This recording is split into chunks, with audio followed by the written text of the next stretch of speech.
24 سال کی بیٹی کا اگر 4 سال کا بیٹا انتقال کر گیا، حضرت بایزید بستامی رحمۃ اللہ علیہ کا زمانہ مبارکہ تھا، تو ایک یہودی اور مسلمان کا دوستانہ تھا، اور حضور ان سے کہہ دیں کہ جاؤ فلانے سردار سے کہہ دو جا کے کہ میں تیری بیٹی کا نکاح اپنے اس کالے رنگ کے غلام سے کرنا چاہتا ہوں۔ انسان کی زندگی میں عمل سے زیادہ اس کی سوچ کا دار و مدار ہوتا ہے۔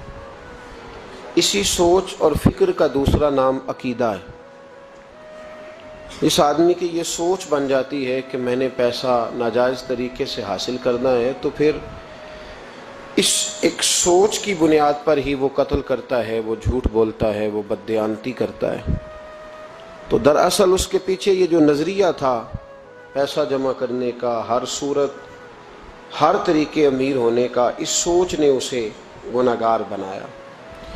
اسلام نظریے کا نام ہے۔ قرآن مجید میں اللہ فرماتے ہیں لیس البر ان تولوا وجوہکم قبل المشرق والمغرب ولکن البر من آمن باللہ وبالیوم الآخر۔ فرمایا نیکی یہ نہیں کہ تم اپنا منہ مشرق کی طرف کر لو یا مغرب کی طرف کر لو، رخ بدلنے کا نام نیکی نہیں، ولکن البر من آمن باللہ، بلکہ نیکی تو یہ ہے کہ تم صحیح طریقے سے اپنے رب پر ایمان لاؤ، ایماندار بنو۔ نیکی ایماندار ہونا ہے، رخ بدلنے کا نام نیکی تھوڑی ہے۔ ہمارے ہاں سوچوں کا جو زاویہ نظر ہے، اگر میں ایک جملے میں بات سمیٹنا چاہوں تو یوں کہوں گا کہ ہم اعمال کے نیک تو ہیں پر نظریے کے نیک نہیں۔ کبھی کبھی نمازی ہو جاتے ہیں، قرآن پاک کھول لیتے ہیں، لیکن ہمارا دل نمازی ہونا چاہیے، ہماری روح نمازی ہونی چاہیے۔ اقبال کہنے لگے یہ ذکر نیم شبی، یہ مراقبے، یہ سرور، تیری خودی کے اگر پاسبان نہیں تو کچھ بھی نہیں۔ اور خرد نے کہہ بھی دیا لا الہ الا اللہ تو کیا حاصل، دل و نگاہ اگر مسلمان نہیں تو کچھ بھی نہیں، کچھ بھی نہیں۔ جب تک انسان، قرآن پاک نے کہا یا ایھا الذین آمنوا آمنوا باللہ ورسولہ، اے ایمان والو اللہ رسول پہ ایمان لے آؤ، اے ایمان والو ایمان لے آؤ، ایمان والو ایمان والو ایمان لے آؤ۔ کیا مطلب کہ دعوی ایمان کرنے والو اپنے دل سے مسلمان ہو جاؤ، سوچ کو مسلمان کرو، اپنی زبان کو مسلمان کرو، اپنے کان کو مسلمان کرو، اپنی نظر کو مسلمان کرو، اپنی روح کو مسلمان کرو، اپنے گھر کو مسلمان کرو، اپنی سوچوں پہ اسلام کا پیرا بٹھاؤ، دیندار ہو جاؤ۔ اسلام دیکھیں نا، اسلام تو آپ کو سکون دیتا ہے۔ اگر کسی کی سوچ بن جائے کہ میں اپنے رب کے سپرد ہوں تو وہ آرام اور سکون میں آ جاتا ہے۔ 24 سال کی بیٹی کا اگر 4 سال کا بیٹا انتقال کر گیا، کسی نے جا کے کہا کہ بڑا ہی افسوس ہوا ہے تیرے بچے کا، تو ایمان نے اسے کتنا مضبوط کر دیا ہے۔ وہ کہتی ہے نہیں، اللہ کی فصل ہے، پکی کاٹ لے تب بھی ٹھیک ہے، کچی کاٹ لے تب بھی ٹھیک ہے۔ اب یہ جو نظریہ ہے اس نے اسے جوان کر دیا ہے، مضبوط کر دیا ہے، توانا کر دیا۔ اس نے اس کے اندر ایک تبدیلی، اسلام سوچ کی تبدیلی کا نام ہے۔ اگر نظر بھی میلی رہے، زبان بھی گالی سے غیبت سے بھرپور رہے، دلوں میں حسد رہے، کینہ رہے، عداوت رہے، تو پھر من کے میلے اگر تن اجلا کر بھی لیں تو لوگوں کی نظر میں تو شاید وہ بن سنور جائیں، لیکن میرے نبی پاک نے فرمایا رب تو جب بھی دیکھتا ہے تیرا دل ہی دیکھتا ہے۔ ہم اپنے بوسیدہ جسموں پر رنگین کپڑے پہن کے نا، مرے ہوئے من کا تن اجالا کر کے لوگوں کے سامنے آتے ہیں، دیکھ لو میں کتنا نیک پرہیزگار ہوں۔ او بھائی، نیکی اور پرہیزگاری کا تعلق دنیا داروں کے ساتھ نہیں ہے، نیکی اور پرہیزگاری کا تعلق اللہ رسول کے ساتھ۔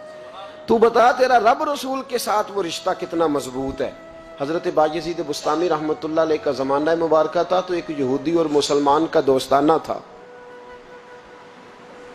تو وہ یہودی سے وہ مسلمان دوست روز کہتا تو مسلمان ہو جا، وہ ٹال دیتا، کہتا چل یار ٹھیک ہے انشاءاللہ خیر ہو جائے گی، جس طرح انسان ٹال مٹول کرتا ہے نا اپنے جملوں میں، وہ ٹالتا۔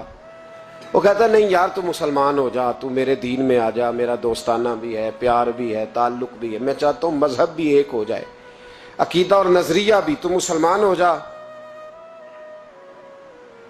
جب اس نے کئی دنوں اصرار کیا اور بات کو نہ چھوڑا تو یہودی بول پڑا، کہنے لگا یار میں نے 2 اسلام دیکھے ہیں، بتا کون سا اختیار کروں؟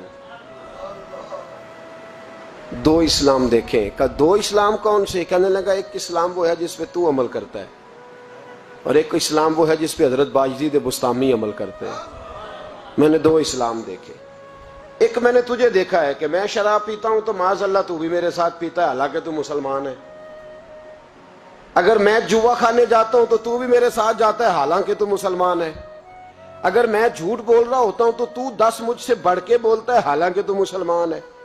اگر میں چوک میں کھڑے ہو کر معاذ اللہ بہن بیٹی بہو پہ گندی نظر ڈال رہا ہوتا ہوں تو بھی ڈال رہا ہوتا ہے، حالانکہ تیرا دعویٰ ہے کہ تو مسلمان ہے۔ ہم دونوں پارٹنر ہیں، بزنس کرتے، جہاں سے حرام کمائی میں کھاتا ہوں تو بھی وہیں سے کھاتا ہے، حالانکہ تو مسلمان ہے۔ کہنے لگا ایک اسلام تیرا ہے اور ایک اسلام حضرت بایزید بسطامی کا ہے، اس کی میں نے نظر کو بھی پاک دیکھا ہے، جسم کو بھی پاک دیکھا ہے، روح کو بھی پاک دیکھا ہے۔ مسلمان جائیں تو ان کو بھی اس کے پاس سکون ملتا ہے، بے ایمان چلے جائیں تو اللہ دولت ایمان عطا فرما دیتا ہے۔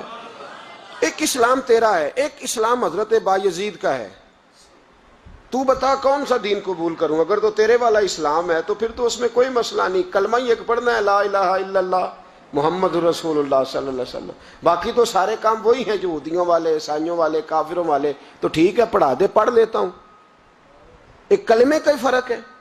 اور اگر اسلام وہ ہے جو حضرت بایزید کا ہے تو پھر تو نہ میرے ساتھ گفتگو کر، پھر حضرت بایزید کو کہے مجھے آ کے کہیں، اس لیے کہ اگر اسلام وہ ہے جس کی حضرت بایزید جس پر عمل کرتے ہیں تو میں کل بھی کلمہ پڑھنے کو تیار ہوں، میں آج بھی کلمہ پڑھنے کو تیار۔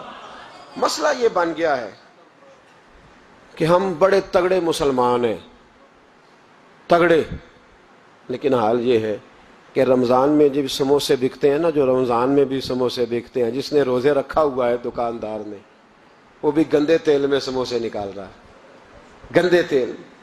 رمضان المبارک میں بھی جو پکوڑے بیچ رہا ہے نا، تو اس نے وہ والا بیسن خریدا ہے جو سب سے سستا ملتا ہے۔ اے مسلمان، یہ نہیں سب اس کو کوئی بندہ کہہ دے تو مسلمان نہیں تو گریبان سے پکڑ لے گا، گرا لے گا۔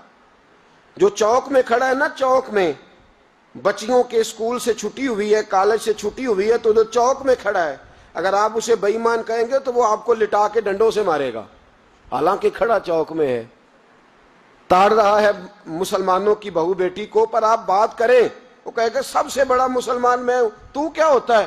ہمارے حکمران کہتے ہیں مولانا آپ ہم پہ فتویٰ دیتے ہیں۔ ایک بولتا ہے، کہتا ہے میرے گھر میں تو خانہ کعبے کا غلاف پڑا ہوا ہے، ایک کہتا ہے میرے پاس تو مسجد نبوی شریف میں جو صفائی ہوئی تو وہاں سے انہوں نے جو ریاض الجنہ کا قلین اٹھایا وہ میرے پاس پڑا ہے۔ ایک پاکستان کا صدر ایسا بھی گزرا ہے، کہتا ہے مجھ سے زیادہ نیک کون ہوگا، میں تو 6 دفعہ کعبے کے اندر گیا ہوں۔ یہ اعلان کرتے ہیں۔ او خدا کے بندے، کعبے کا غلاف پاس ہونا اگر ایمان کی علامت ہوتی تو کعبہ تو سارے کا سارا ابو جال کے پاس تھا۔ اگر مسجد نبوی کا قلین پاس ہونا علامت ایمان ہے تو عبداللہ بن ابی سلول جو منافقوں کا سردار تھا وہ تو 5 نمازیں نبی پاک کے پیچھے پڑھتا تھا، تو رہتا ہی ریاض الجنہ میں تھا۔ اور اگر خانہ کعبہ کے اندر جانا ایمان کی علامت ہے تو 360 بت تو بڑا زمانہ رہے ہی اندر ہیں، باہر آئے ہی نہیں۔ کس قسم کا فلسفہ ہے ہمارا؟ ہم کس قسم کا انداز رکھتے ہیں؟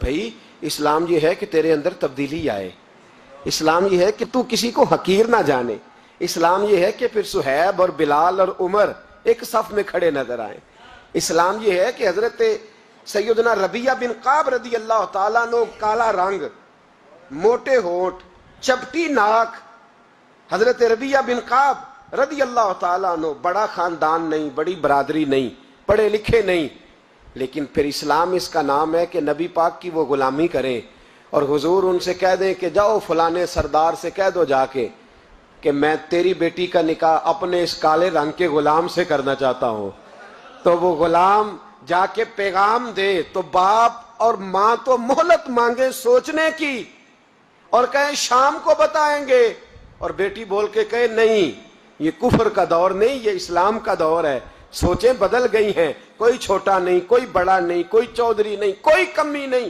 سارے ایک ہیں۔ اور بیٹی بول کے کہے ابا جی میری فکر نہ کرو، اگر نبی پاک نے کالے رنگ کے حبشی غلام کا رشتہ بھیجا ہے تو آپ مجھ پر زیادہ مہربان نہیں، میرا رسول مجھ پر زیادہ مہربان ہے. آپ مجھے بھیجیں، میں اسی کے ساتھ نکاح کروں گی. مجھے امید ہے رب رسول مجھے ضائع نہیں کر. پھر سوچیں بدل جائیں گی.